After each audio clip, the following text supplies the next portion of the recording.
Hola, ¿qué tal? Buenas noches. Bienvenidos un nuevo martes a Sin Trincheras. En el programa de hoy hablaremos de la inflación. Antes de nada, recordad que podéis escribir nuestro chat en directo dejándole preguntas a nuestros participantes, así como vuestra opinión, darle a me gusta y suscribir al canal. Es algo bastante importante. Conocíamos la semana pasada que la inflación llega al 9,8% en marzo, récord interanual desde 1985. La escalada de los precios de la electricidad y los combustibles por la guerra en Ucrania y los problemas de abastecimiento por el paro del transporte por carretera dispararon el IPC general respecto del mismo mes de 2021, tras el avance del 7,6% de febrero, ¿no?, del mes anterior. Hoy mismo, el Banco de España duplica su previsión de inflación media para 2022 hasta el 7,5%. Avisa también de riesgo de recesión. Y, por otro lado, también prevé que el mercado laboral mostrará una evolución más positiva de lo esperado. Ante este panorama, ¿tú qué piensas? ¿Qué medidas serían necesarias para parar esta inflación galopante? Estamos en el comienzo de otra gran crisis. Empezamos.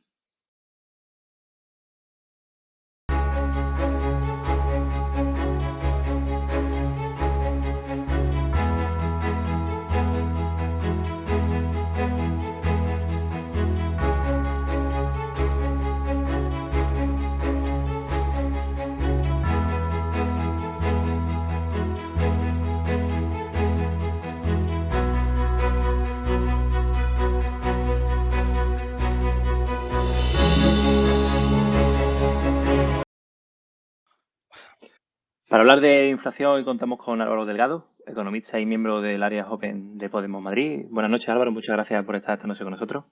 Buenas noches, Eugenio. Es un placer también estar con vosotros. Gracias. Te preguntaba, ¿es el gobierno responsable de la inflación que está sufriendo España? En gran parte sí. Buena parte de las medidas que podría tomar el gobierno para ayudar a reducir la inflación o para acolcharla de algún modo vienen sin duda del gobierno central. Evidentemente, no es el único responsable. Estamos hablando de que el gobierno actualmente cuenta con 155 escaños, es un gobierno en coalición en minoría y cada decisión que pasa por el Parlamento o cualquier decreto ley que tiene que ser convalidado tiene que contar con el apoyo de otras formaciones políticas. Por tanto, al final, si bien la gran parte de la responsabilidad decae en el gobierno, también está repartida con otros actores, desde el principal partido de la oposición a otros partidos como son los socios de investidura, como puede ser Bildu, Esquerra u otros partidos del grupo mixto. De acuerdo. Perfecto. Sobre esto seguiremos hablando. También contamos esta noche con David Iglesias, secretario de Economía y Vivienda en Juventud Socialista de Madrid. Buenas noches, Buenas David. noches. Muchas gracias por estar de nuevo con nosotros. Te preguntaba lo mismo. Te preguntaba, ¿es el gobierno responsable de la inflación que estamos sufriendo en este país? Hombre, absolutamente no, sino también sería responsable de la inflación que se sufre en Estados Unidos, en Francia, Alemania y en todo el mundo occidental.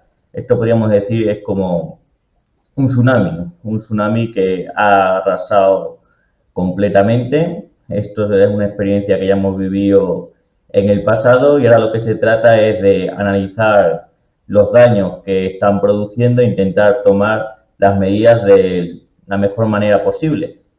Pero si esto se ha producido y es algo generalizado, claramente no puede ser como consecuencia de un solo gobierno de un solo país.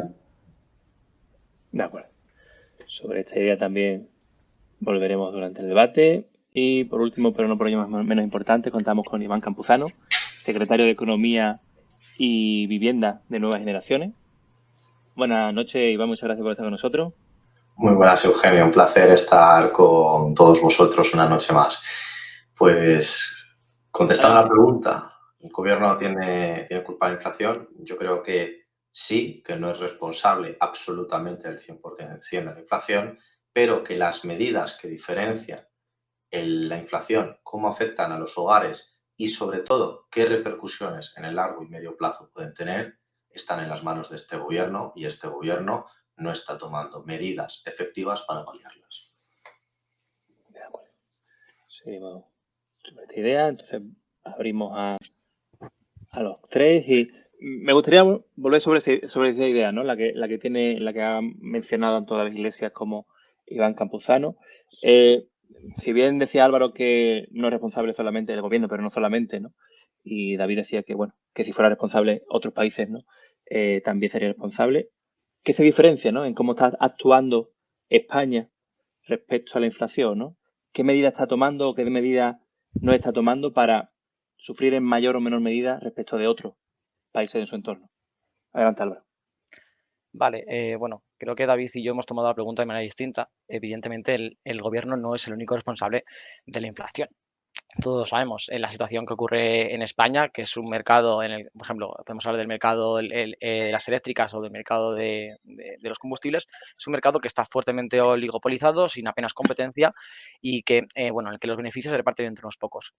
Ahora bien, es responsabilidad del gobierno tomar las medidas necesarias para que ese mercado, actualmente muy oligopolizado y en manos de muy pocas empresas,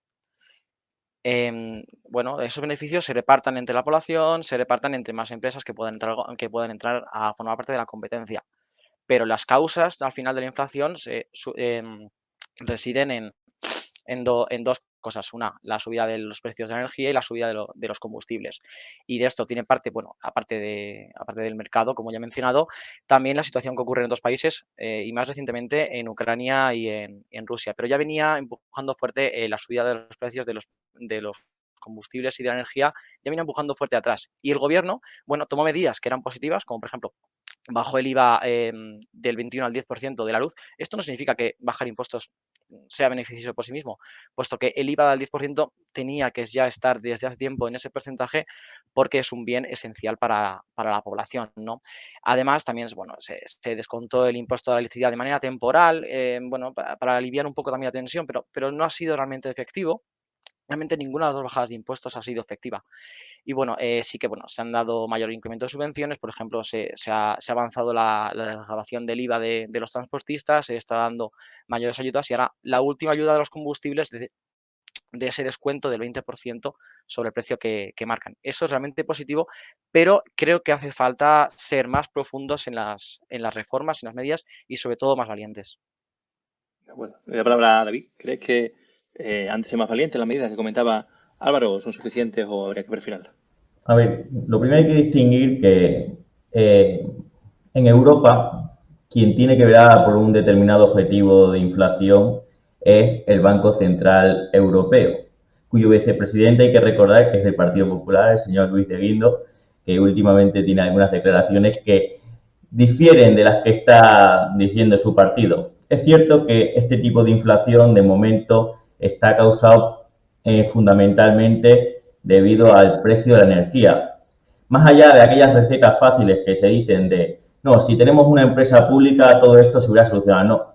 Se tenga una empresa pública, se tenga una empresa semipública o se tenga una empresa privada, se tiene que regir a las reglas del mercado que está establecido energético dentro de la Unión Europea, independientemente de quién sea la propiedad del capital. Y es una de las cosas que el otro día se han dado los primeros pasos para cambiar. España tiene una situación especial que es cierto que la forma en la que se establecen los precios y en concreto cómo le afecta el gas en esta situación ha sido tremendamente perjudicial. El otro día se han dado una serie de pasos con esto de la llamada excepción ibérica, porque es cierto que en los últimos años tanto España como Portugal en el terreno de las renovables se ha hecho un trabajo mucho mejor que en otros países, de manera que podemos tener una excepción para que estas reglas no sean tan perjudiciales para el caso español y portugués, pero en manos de quien sea el capital, en este caso, influye poco. De acuerdo.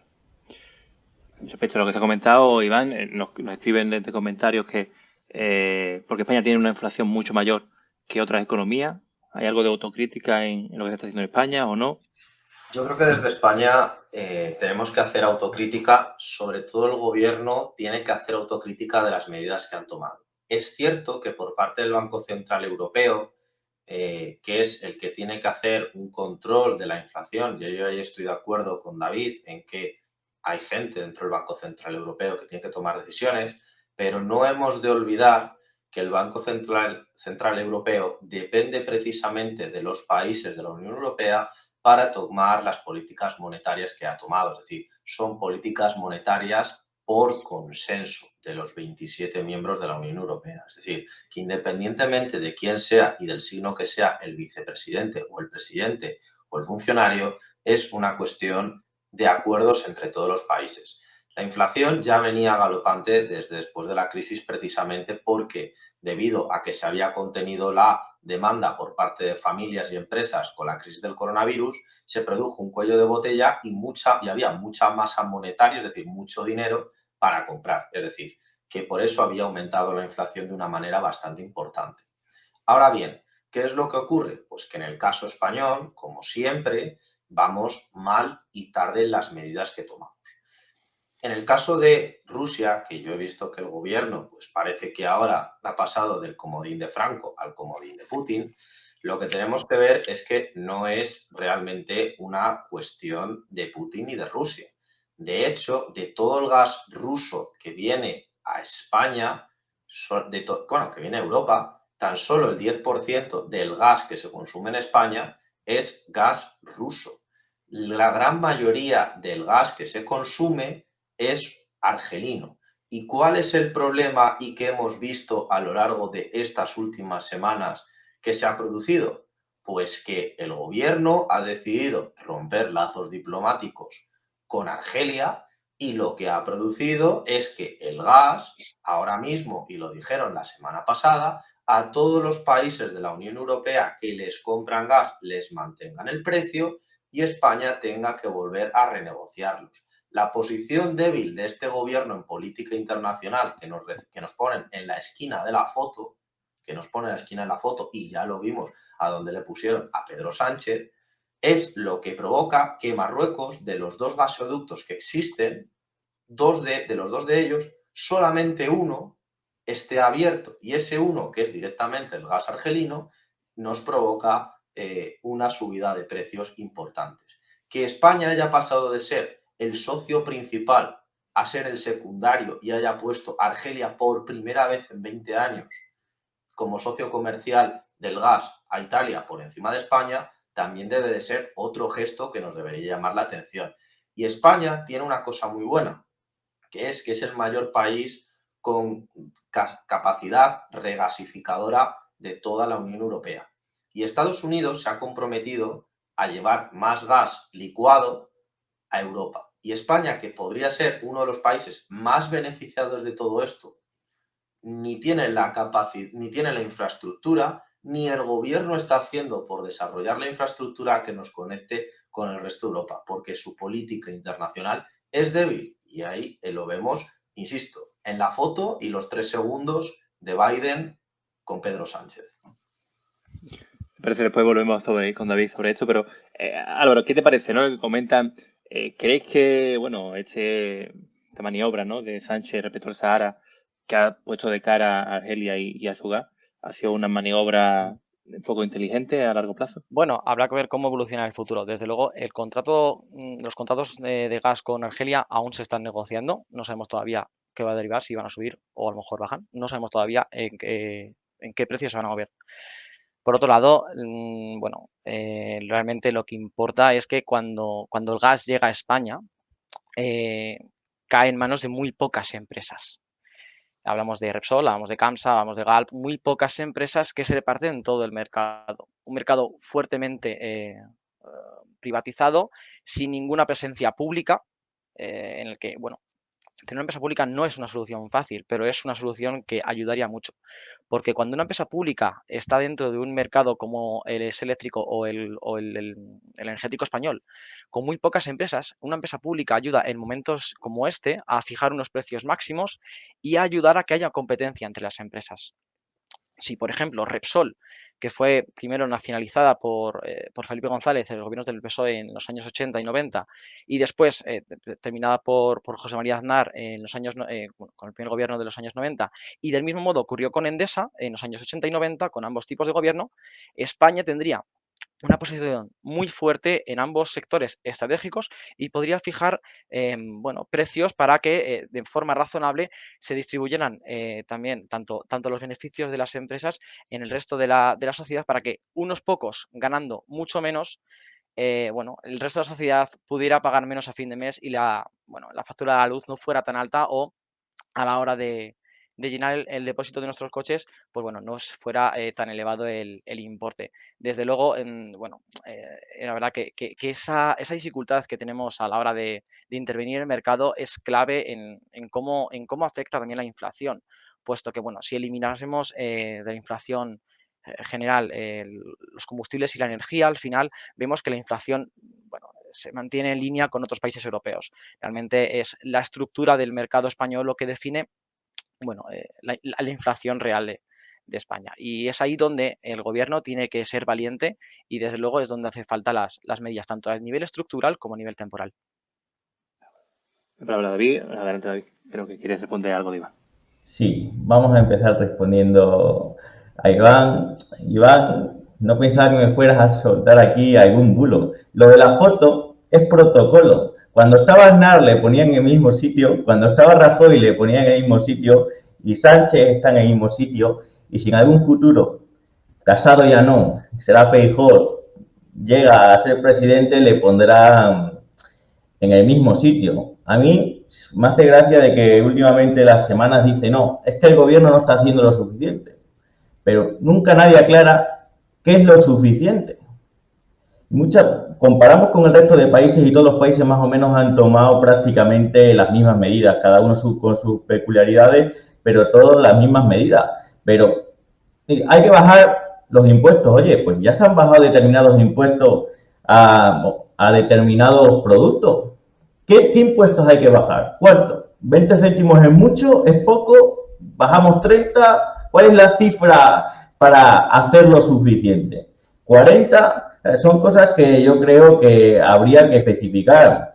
Y luego, Álvaro, volvemos a decir que esto no es tan fácil como cojo, nacionalizo Repsol, Iberdrola y se acabaron todos nuestros problemas. Lo primero que coger el capital de una empresa, eso tiene claramente unos efectos económicos, y ya sea público o privado no significa que se vaya a gestionar de la manera más eficiente, más que nada porque son empresas de tal magnitud, están tan interconectadas internacionalmente y hay una cadena de suministro que ni se tiene ahora mismo la experiencia para ello, ni si se tiene la capacidad para gestionar de la manera más correcta, pero lo que sí se puede es crear los marcos legislativos necesarios para que no haya abuso por parte de determinadas empresas. Pero eso no significa que X empresas obtengan beneficios, sean X, sean más buenos o menos buenos. Lo que se trata es que se creen los marcos legislativos necesarios,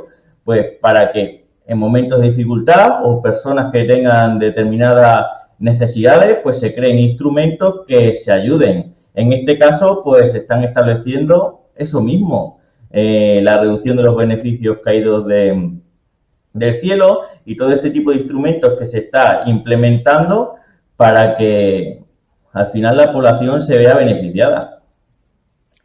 Bueno, relativo. ¿Usted quiere comentar algo cortito y le doy el paso a Iván? No, simplemente que bueno, obviamente no es una solución fácil y existen cadenas de suministro, pero el ejemplo de que una empresa pública daría beneficios y ayudaría enormemente a la sociedad, se puede ver con la italiana Enel.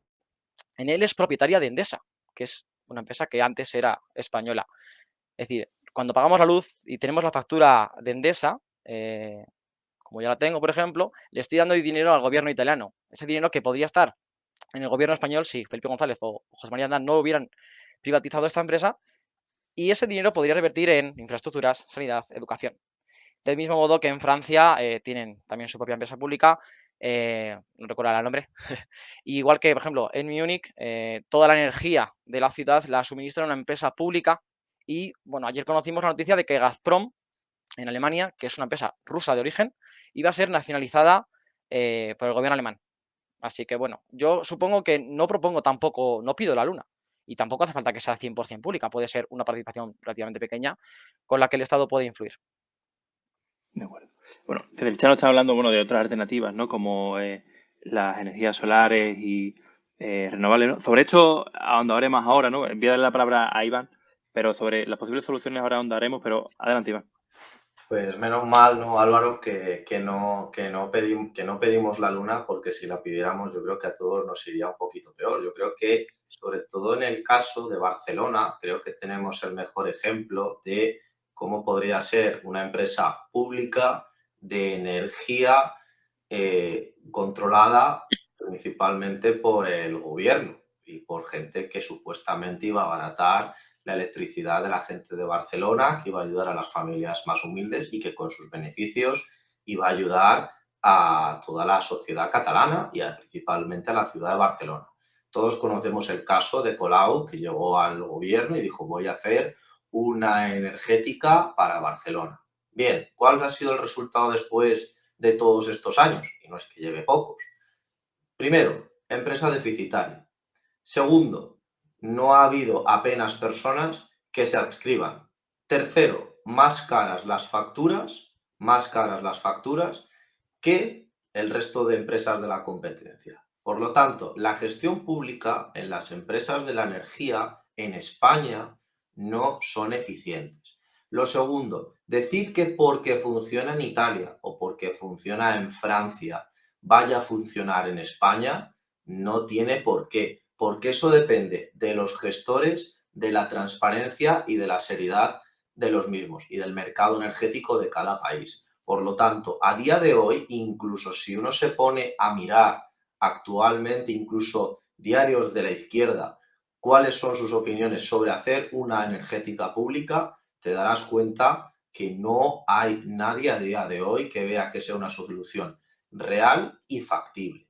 Por otro lado, yo contestando un poco a David, ¿no? Porque decía, bueno, el gobierno ha tomado medidas contra la inflación o ayudando más bien a los ciudadanos, ¿no? Con el tema de la excepción ibérica o haciéndolo saber en Europa.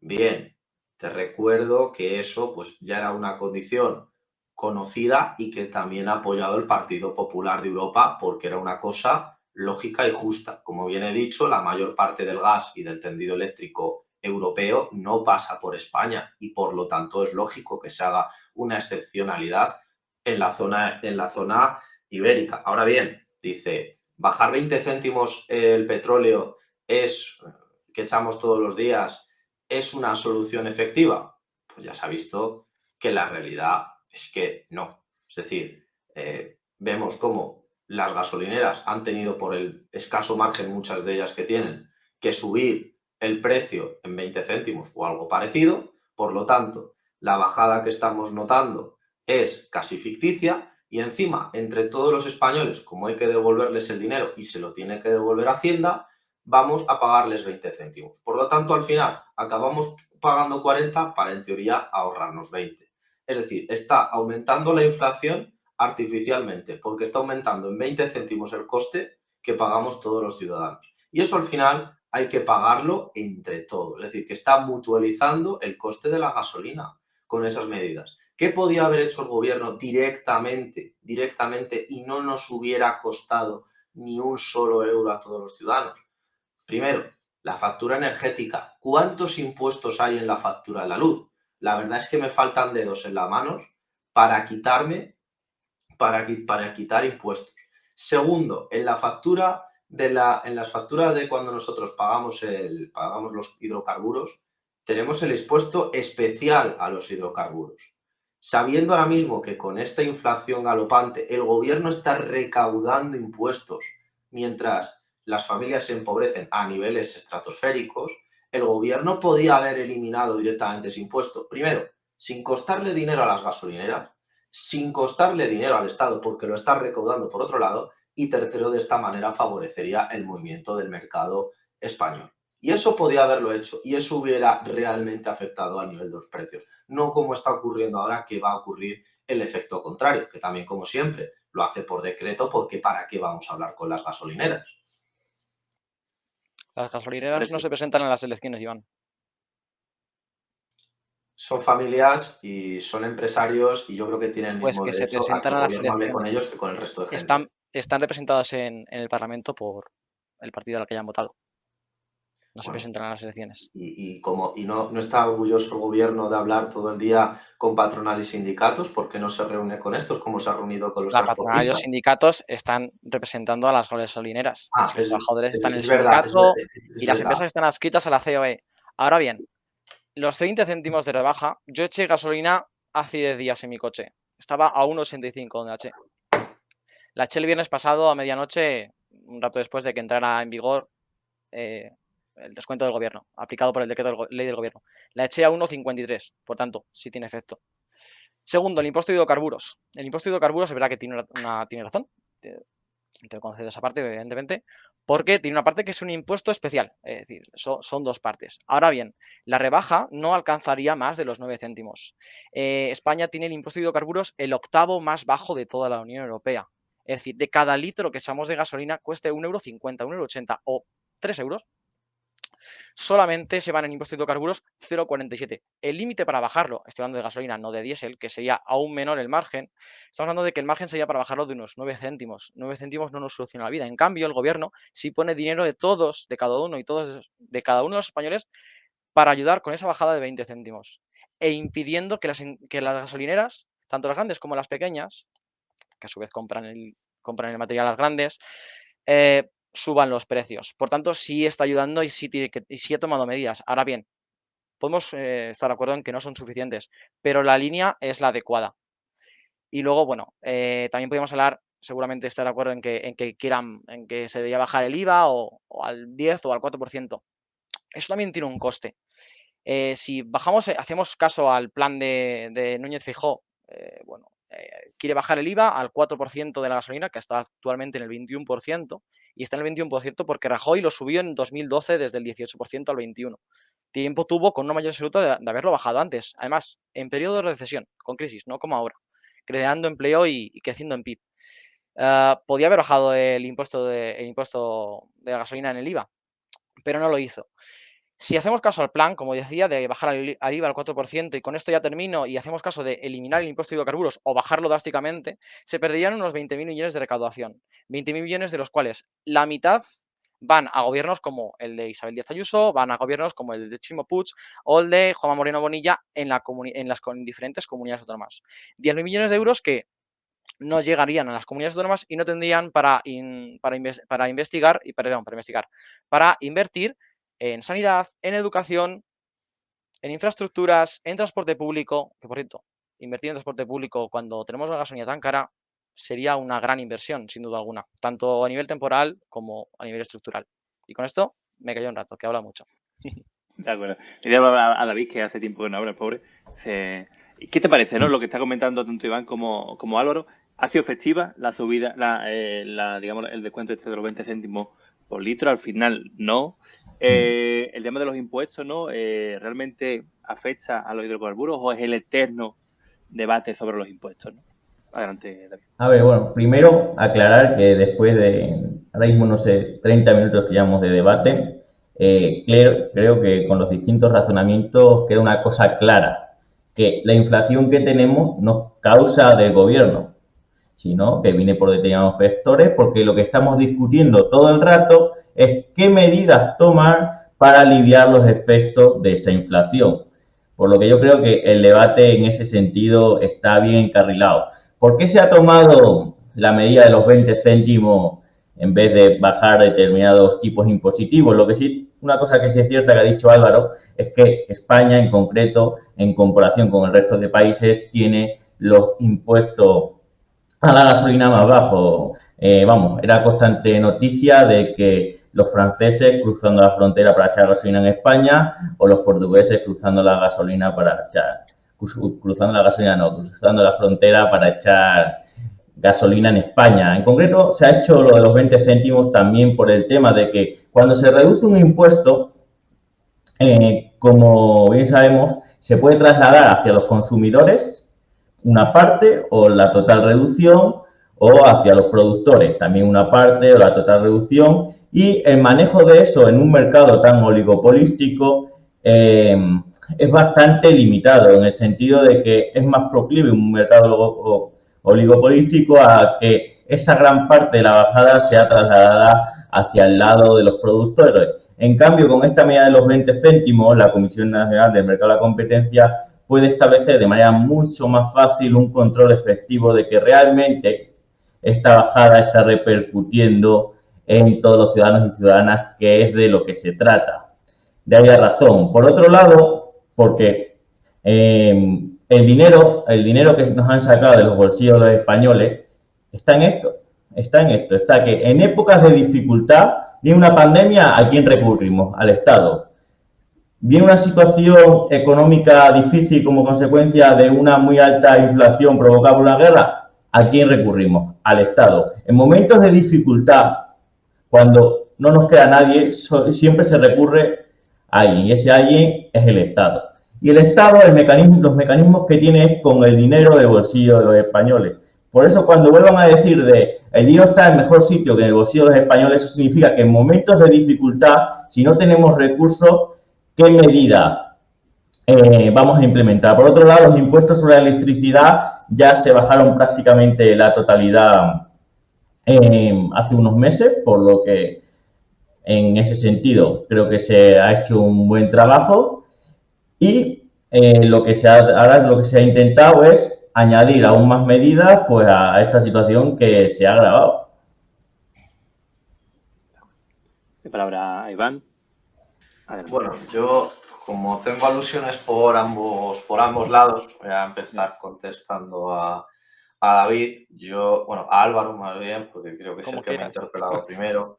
A ver, tema de la gasolina y del diésel. Es cierto que no somos el país con el impuesto especial de hidrocarburos más alto de la Unión Europea. Ya bastaría que si tenemos la presión fiscal más elevada de toda la Unión Europea, que encima ya tuviéramos este impuesto el más alto. O sea, Perdón, pero ya sería un poco abusivo, ¿no? ¿Presión fiscal más elevada de la Unión Europea?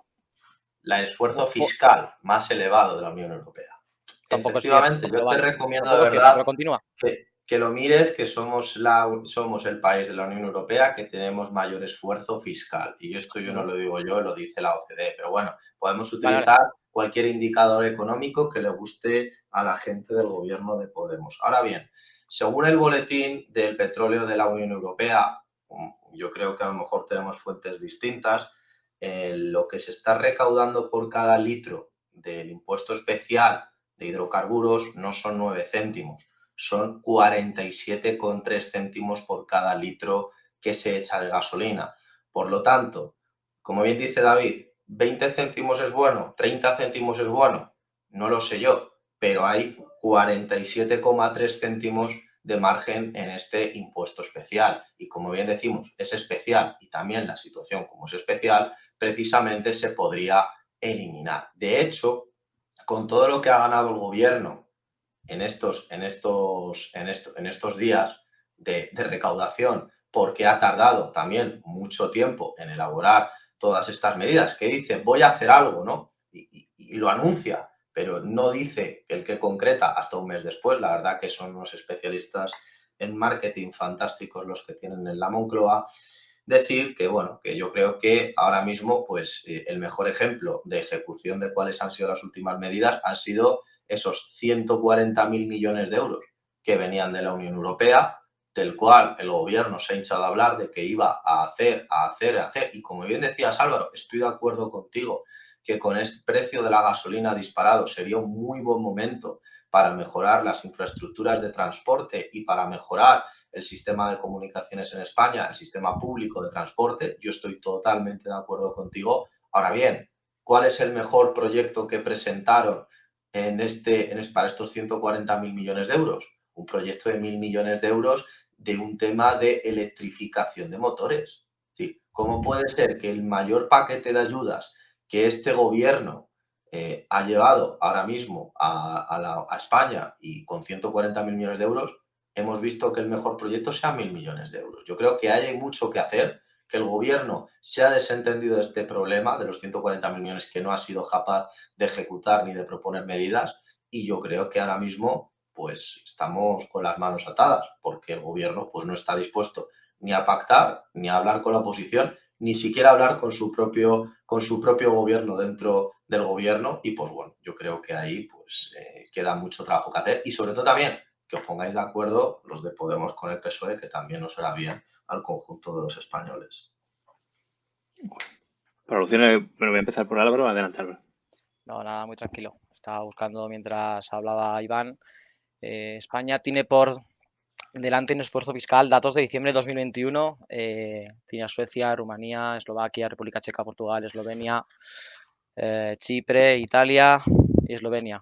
No sé cuántos países he dicho. Todos están por delante en esfuerzo fiscal. En cuanto al esfuerzo fiscal, por cierto, para que no confunda la audiencia, el esfuerzo fiscal va de que los impuestos que pagan las familias. Pero hablamos de familias, eso puede parecer muy poco tangible, pero no hablamos del esfuerzo fiscal que hacen las empresas. Grandes empresas pagan al final menos impuestos que una pyme familiar, que eso sí afecta a la hora de comprar o de poder adquisitivo de las familias.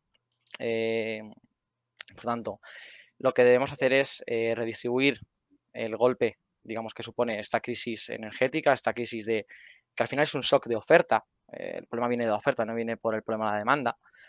Y entonces lo que se debe hacer es que se debe equilibrar la balanza de algún modo. Y bueno, ese algún modo es la intervención pública. La vía de impuestos ya está agotada. Por tanto, lo que hace falta es mayor profundidad, tanto de las reformas, tanto a nivel en el espacio temporal de a corto plazo como en el largo plazo. Yo he mencionado, es verdad, la posibilidad de tener una empresa pública de energía, bien nacionalizando una parte o totalidad de una empresa actual privada, como puede ser Endesa, pero también lo que hace falta es abrir el mercado, hace falta apostar firmemente por las renovables y sobre todo también, hablando de renovables, por el transporte público. En esta línea podríamos hablar, por ejemplo, en la Comunidad de Madrid. ¿Por qué no se está bajando el abono de los jóvenes, por ejemplo, ampliándolo hasta los 30 años? A mí el abono joven me sale por 56 euros, pero tengo 27 años. ¿Por qué a mí me cuesta 56 euros y a un joven que solamente tiene un par de años menos que yo y a lo mejor tiene mi misma situación laboral, paga 20? ¿Por qué no? ¿Por qué es distinto? ¿O por qué un parado sí tiene que pagar un importe mayor? ¿O por qué no se trata de hacer un esfuerzo mayor en ese sentido para que haya mayores frecuencias de metro o de bus para que la gente deje un poco el coche en casa y se mueva más en transporte público? Eso también debe ser una vía. Por otro lado, he mencionado también el impuesto de las pymes y las grandes empresas. Un recargo temporal, ¿vale? Como el que se ha propuesto ya en Estados Unidos, debe ser que la Unión Soviética, Estados Unidos o algo así, propuesto por Joe Biden, un recargo temporal a las grandes empresas que están obteniendo beneficios extraordinarios. Pues por esa línea es por donde se tiene que mover el gobierno, que bueno, insisto, lo está haciendo relativamente bien, pero puede hacerlo mucho mejor. Hay margen de mejora. Adelante, David.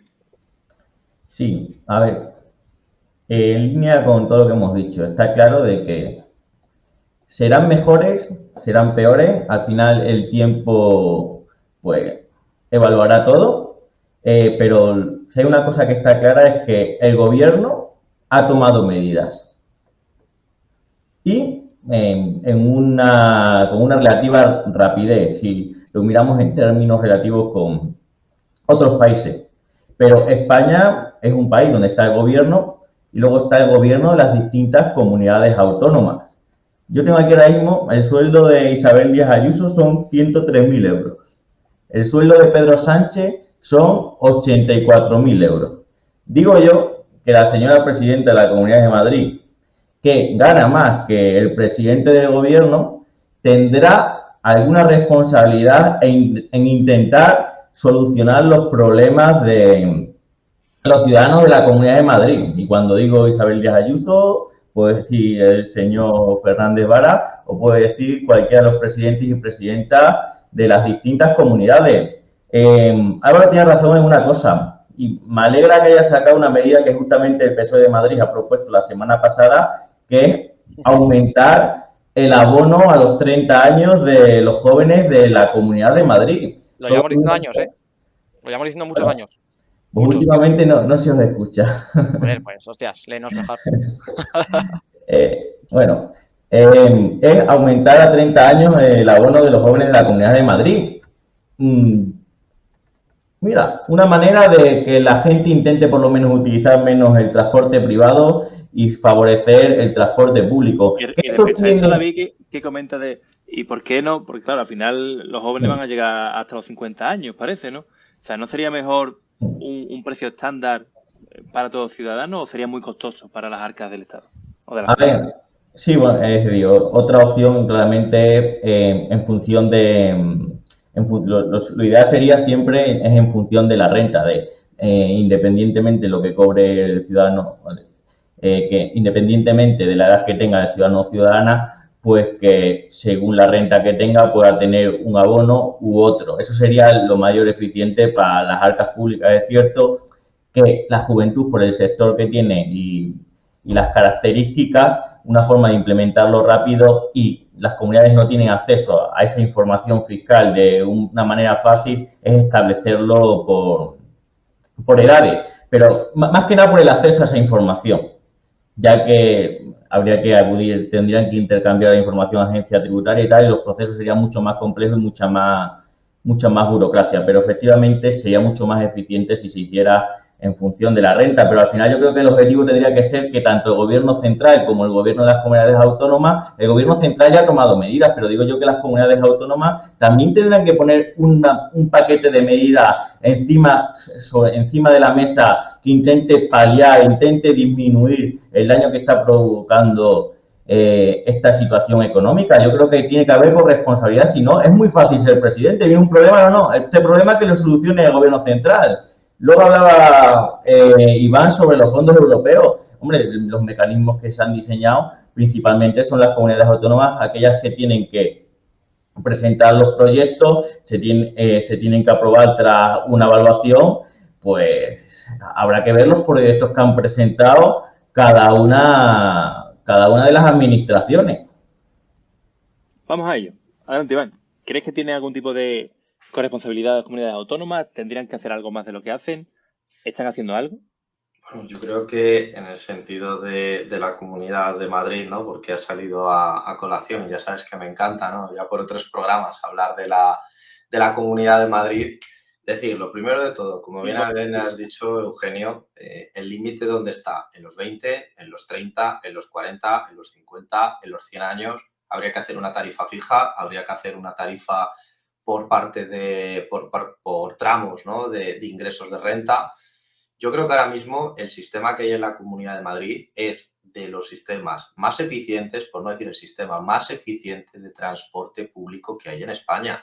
Porque recuerdo que hay comunidades autónomas gobernadas por el Partido Socialista que actualmente es que ni siquiera tienen abono transporte joven. O sea, yo creo que antes de mirar en el ojo del resto de gente, primero uno tiene que hacer autocrítica consigo mismo. ¿Cómo puede ser que el señor Paje en Castilla-La Mancha no tenga abono transporte joven? ¿Cómo puede ser que el señor Lambán, que también está gobernando en Asturias, no tenga abono transporte joven? ¿Cómo puede ser que ahora el gobierno en Valencia, que gobierna con el PSOE, cómo puede ser que no tenga abono transporte joven? Yo creo que antes de buscar en la Comunidad de Madrid un enemigo de los jóvenes y del transporte de los jóvenes, y os lo digo yo, que yo vivo fuera de la ciudad de Madrid y cuando tengo que pagar el bono transporte joven lo pago, deciros que si te vas fuera de la Comunidad de Madrid, como mucho te ofrecen un bono y apáñatelas como sea. Es decir, que lo que en la Comunidad de Madrid hay, en la gran mayoría de comunidades autónomas, no existe para los jóvenes. Por lo tanto, se puede criticar lo que hace la Comunidad de Madrid, por supuesto. ¿Tiene área de mejora? Por supuesto. Pero yo creo que uno tiene que compararse con el resto. Y en el caso de la comparativa, el resto salen peor en la foto. O sea, no nos llevemos a engaño. Por otro lado... ¿No crees, Iván? Perdón, te corto. Vale, en esta situación en la que tú dices que Madrid marca la diferencia con el resto, estará bien mejorar, ¿no? Es decir, está bien. No, sí, yo estoy está muy bien, pero... de acuerdo en que se puede mejorar, pero que siempre, y es objetivo de la izquierda, y desde que está Ayuso, bueno, desde que estaba Aguirre, por lo tanto, pues bueno, la verdad es que la situación no ha cambiado, solamente las personas que critican, pero la gestión de la Comunidad de Madrid siempre ha sido la misma. ¿Y por qué la Comunidad de Madrid ha sido la que mejor y más ha crecido en los últimos años? Precisamente por unas políticas económicas correctas. Resulta ser que ahora Andalucía, que lo gobierna el Partido Popular, resulta que antes era la comunidad con más déficit y más paro en la Unión Europea y resulta que ahora tiene superávit y los ciudadanos de Andalucía, porque al final son los que votan, vemos como en las encuestas ahora mismo el Partido Popular está casi igual que el PSOE después de 30 años que lleva gobernando. No es casualidad, son las medidas y políticas que se llevan a cabo. Y luego decía, oye, es que un parado tiene que pagar, por ejemplo, pues una cantidad elevada. Pues bien, la Comunidad de Madrid tiene el programa PAE, que es que cualquier parado inscrito en un programa de búsqueda y activa de empleo solamente tiene que pagar 10 euros al mes para moverse por toda la Comunidad de Madrid. Eso es una facilidad. Entonces, ¿cuál es el tema? Pues el tema está en, no hay que poner el foco en la Comunidad de Madrid. Hablemos del Gobierno de España, que el Gobierno de España durante estos años ha tenido el mayor presupuesto de la historia y el mayor techo fiscal, que yo ya no creo que sea techo fiscal, ya estamos hablando de azotea fiscal, de gasto público, y hemos visto cómo el número de funcionarios, que es por lo que está creciendo el empleo en España, crece a base de contratar nuevos funcionarios y que por primera vez en la historia de España hay más gente trabajando en el sector público que en el sector privado. Y al final, ¿quiénes son los que pagan las nóminas? ¿Quiénes son los que pagan todo el servicio público? El sector privado. Por lo tanto, hablemos de pensiones, que todavía Pedro Sánchez no nos ha dicho cómo va a pagar las pensiones ligadas a la inflación. Yo pensé que hablábamos de inflación, Iván. Claro, por eso estamos hablando de inflación. Estamos hablando de inflación. No, estamos hablando de Andalucía y estamos hablando del gobierno socialista en Andalucía. Hombre, vosotros habéis sacado el transporte, habéis sacado el porqué. Hombre, es que el transporte público es una herramienta fundamental para combatir la inflación. Quiero decir, si tú no consumes combustible porque te sale más barato viajar en transporte público, te vas en transporte público. No consumes combustible, los precios no suben. No, mira, la Me inflación he no ido va por ahí. a demandas agregadas. Ahora bien, La inflación va por los 955 productos que hay en una cesta que elabora el INE, que está bajo el sí, gobierno, que pero es la misma en toda Europa. 2/3 de la inflación se debe por la subida de los combustibles y de la energía, Iván. Eso no hay quien lo cuestione. 2/3 de la subida, del 9,8% de la inflación del último mes de marzo, 2/3, es decir, 6 puntos porcentuales, vienen dados por la subida de la energía y de los combustibles. Claro. Si hacemos que la gente se le dan, como tú dices, facilidades para que consuma menos combustible, pudiendo viajar en transporte público de una manera cómoda, sencilla, sin que pase por... No, pero de una manera sencilla y dando facilidades, sin que pase por cortado el metro y se le caiga el techo encima. Porque no puede ser... Vamos a hacer una cosa para que sea más cómodo, ¿vale? Acaba Álvaro, ¿vale? Que has hilado un poquito y seguimos con Iván, ese breve. Acaba Álvaro y seguimos con Iván. Vale, genial. No, yo lo que digo, el transporte público es una herramienta fundamental. ¿Por qué? Porque ayuda al medio ambiente, es más económico, ayuda a bajar la demanda y nuestra necesidad de combustibles, ¿no? A la hora de usar el coche. Si podemos ir al trabajo o podemos ir a quedar con nuestros amigos en transporte público.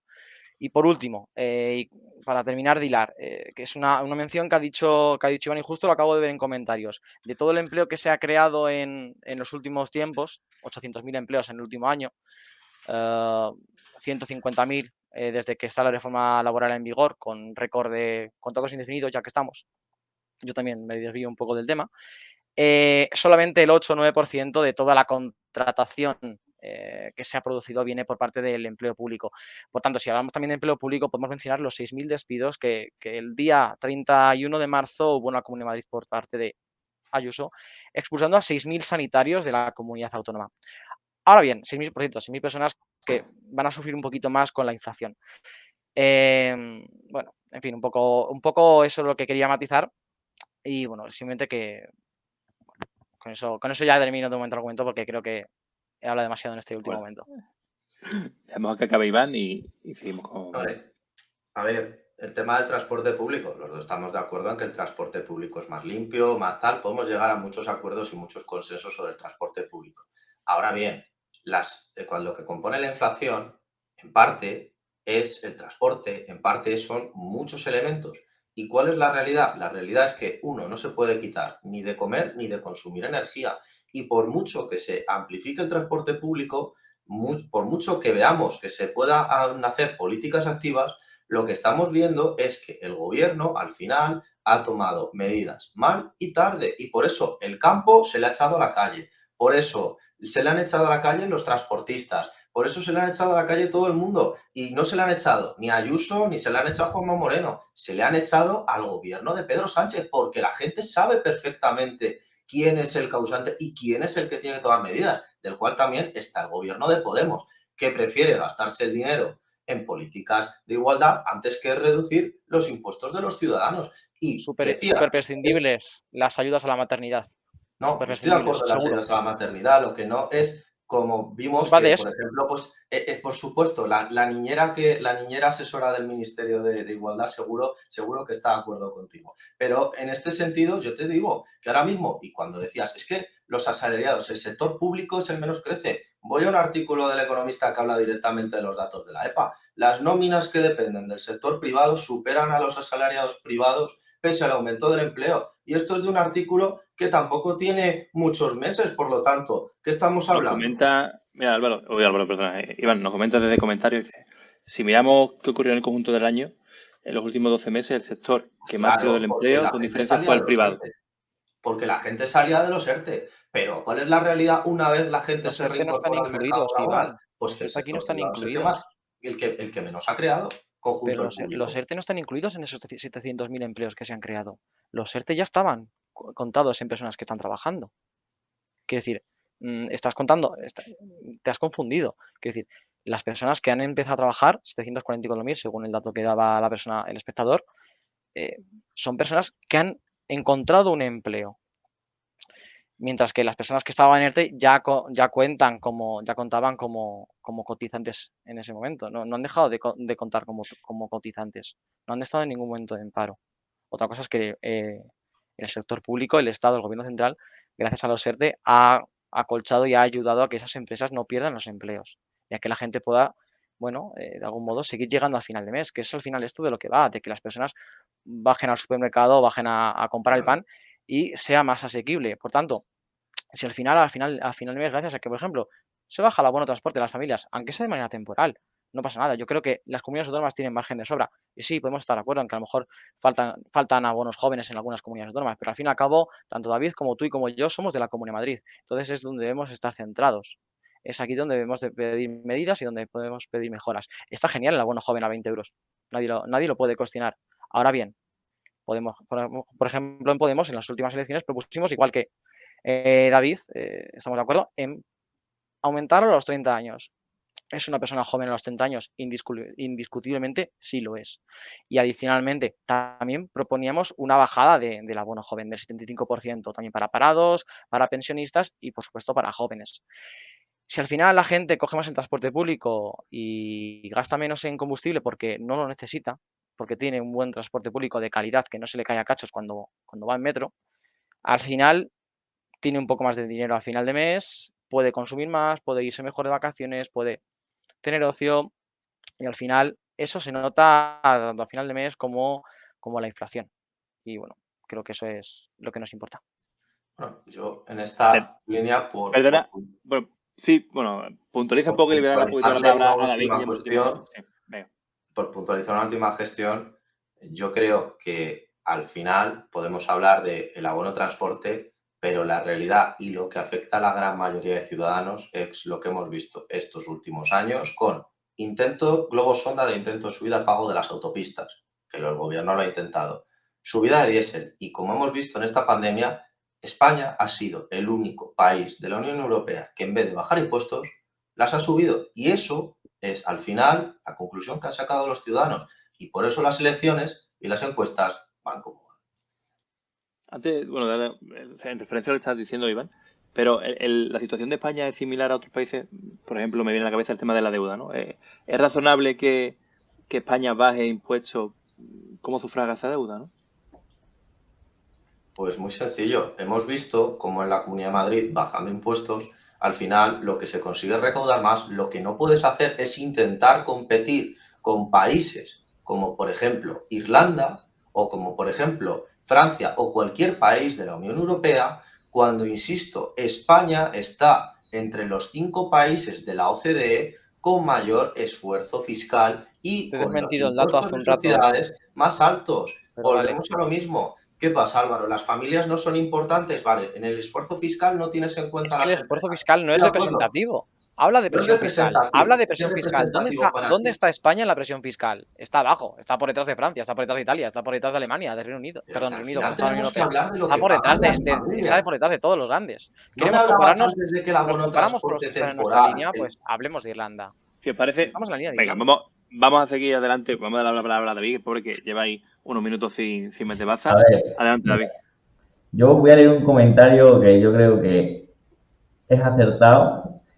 Por favor, no me vendáis vuestros partidos, hablemos de inflación. ¿Cómo puedo no morir tras recibir mi sueldo el día 1? Al final, fuera más allá de toda burbuja política, etcétera, en el que muchas veces se vive, están los ciudadanos que reciben su nómina, muchos no la reciben y reciben o no reciben ninguna ayuda por parte del Estado, pero aquí hay gente que tiene una situación bastante trágica. Tenemos la inflación desbocada.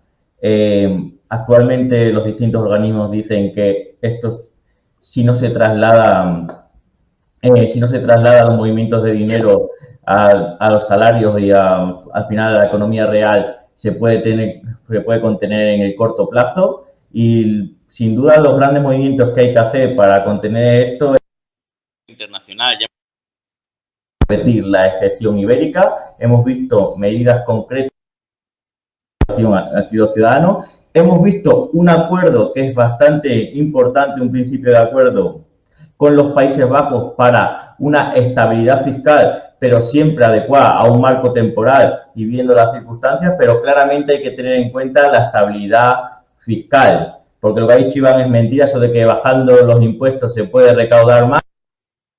Estudio de nada que diga que la Comunidad de Madrid ha recaudado más bajando los impuestos, porque la cuestión no es que recaude más, es cuánto recaudaría si no hubieras bajado los impuestos. Es que esa es la clave.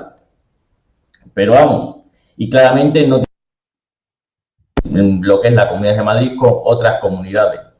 Habría que compararlo muchas veces a la Comunidad de Madrid pues con otros territorios europeos, pero el movimiento que se ha hecho con Países Bajos es bastante importante de cara a sanear las cuentas y de cara a tener una estructura fiscal e ir encaminado a esa unión fiscal dentro de la Unión Europea. Esperemos que los factores geopolíticos nos ayuden a estabilizar un poco la situación de inflación y en el caso de que esto se vaya agravando, pues habrá que tomar medidas más, no quiero utilizar agresivas, sino más adaptadas a cada momento temporal por parte del gobierno y por parte pues, de otros actores internacionales como puede ser el Banco Central Europeo si esto se consolida en el tiempo. Pero dada la situación se han tomado una serie de medidas. Si alguien tiene algunas otras medidas que se puedan trasladar, hemos trasladado aquí. Está pues el Parlamento una medida. Pasa algo, baja impuestos. Pasa el otro, baja impuestos. Pasa el otro, baja impuestos. Joder, para todos los platos utilizan la misma receta. Entonces, producir los mismos resultados. Te va cortando el micrófono, creo, David. Vale. Sí. Pues haber puesto el cuaderno encima. Venga, si os parece, voy a acabar con... Bueno, voy a empezar la ronda de titulares, si os parece. ¿Vale? Ya llevamos una hora, justo, de reloj. Y me gustaría empezar con Álvaro, ¿vale? Vale. En forma de conclusión, de colorario, lo que quiera que quede en el debate, te doy la palabra, ¿vale? Vale, adelante. Perfecto. Voy a intentar ser breve. Sin vender el partido, para bajar la inflación de manera sustancial y según las investigaciones de los expertos, hasta un 2%, ¿vale? Que es bastante dinero a la final de mes. Bueno, pues ya hemos logrado, también con el compañero del PSOE, bajar, que se pueda limitar a proponer en Bruselas el 30%, el precio del megavatio hora del gas en 30 euros. Eso aliviaría en torno a un 25% de la factura de la luz, junto con las medidas que ya se han hecho previamente. Además, el Estado, por parte del Gobierno central, debe ser más agresivo, sí, agresivo, a la hora de tomar medidas que sean tanto de calado temporal como estructural. Es clave intervenir el mercado eléctrico y de los combustibles con una empresa pública y abriendo el mercado a otras empresas privadas, y que el Estado sea protagonista también en este mercado, en este sector tan importante. Además, hace falta apostar por las renovables vía inversión en energía solar, en eólica y, por supuesto, no cabe ninguna duda del transporte público. Por tanto, se pueden tomar medidas, hay medidas que son urgentes de tomar, hay medidas que se pueden tomar también con vistas en el largo plazo y que, bueno, sin duda, si hay voluntad política, se pueden tomar. Al final esto va de que la gente pague menos a final de mes, de que la gente pueda ahorrar y que sin duda pues la balanza se equilibre y que todo nos vaya a todos nos vaya un poquito mejor. Muchas gracias. De verdad, muchas gracias a ti también, Álvaro, por estar esta noche con nosotros. Es un placer. Y adelante, David. Bueno, en la vida, por desgracia, llegan momentos duros. Últimamente estamos sufriendo unos momentos más complicados de los que nos esperábamos. Ante esta serie de momentos siempre surgen los típicos todólogos, que todos lo saben, tienen recetas para todos, siempre tienen los mismos ingredientes, sea cual sea el problema. No hay soluciones fáciles, y menos para problemas complejos. Ante situaciones de incertidumbre, ante situaciones donde no sabemos cómo va a ser el futuro, lo que tenemos que parar es sentarnos, analizar tranquilamente qué está pasando, intentar ver cuáles son la mejor manera de tomar medidas eficientes, porque lo que se tome en el corto plazo también afectará al largo plazo, mirar a nuestros socios internacionales, económicamente actuar más allá de nuestras fronteras, porque no estamos solos. Al final todos los problemas están interconectados, necesitamos las ayudas de todos y siempre que haya una unión mucho más fuerte, una unión que comparta determinados objetivos, nos irá a todos nosotros mejor y sobre todo pues a los ciudadanos españoles. De acuerdo, muchísimas gracias también a ti, David, por esta noche. Ha sido un placer. Y acabamos con Iván. Adelante, Iván. Actualmente la inflación es un problema realmente importante que preocupa a los españoles, que preocupan a las familias, que estamos viendo cómo nos afecta a todos nosotros en nuestro día a día, en nuestra cesta de la compra, en nuestro desplazamiento por el transporte, etc. Yo creo que actualmente todos sabemos quiénes son los causantes de este problema, todos sabemos quiénes son las personas que tienen que tomar soluciones, qué soluciones están tomando, que están siendo en este caso pocas, ninguna o desacertadas, y sobre todo estamos viendo cómo otros países de la Unión Europea están yendo por delante nuestra siempre. Yo creo que actualmente este gobierno, tanto en política exterior como en política interior, para ayudar a las familias, está totalmente equivocado, y yo creo que actualmente la propuesta del Partido Popular es la más cercana a la ciudadanía, la que más puede ayudar y sobre todo la que más puede ayudar a que España salga de este gran problema, que es la inflación, que como estamos viendo,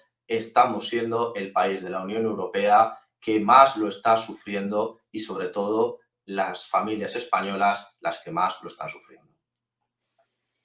De acuerdo. Muchas gracias a ti también, Iván. Ha sido un placer. Muchas gracias a los tres por estar esta noche con nosotros. Gracias por el debate. Ha sido también un poquito didáctico en algunos temas. A ver qué pasa con la inflación, a ver cómo evoluciona, si hay recesión o no hay recesión, temas de empleo.